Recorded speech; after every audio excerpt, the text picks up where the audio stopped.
देखो भाई, इस बार छपरा से खेसारी लाल यादव चुनाव लड़ रहे थे और ऐसा बहुत लोगों ने आस भी लगाया था कि खेसारी लाल यादव जो है वो चुनाव वहाँ से जीत भी जाएंगे।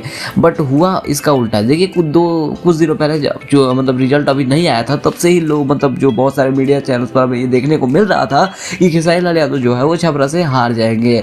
और बिल्कुल वैसा ही हुआ है। बट खेसारी लाल यादव कितने वोट से हारे हैं मैं आपको बता दूँ तो खेसारी लाल यादव जो है वो 7,600 वोटों से जो है वो हार चुके हैं। वहाँ पे छोटी कुमारी ने जो है वो जीता है और खेसारी लाल यादव जो है वहाँ से हार गया है।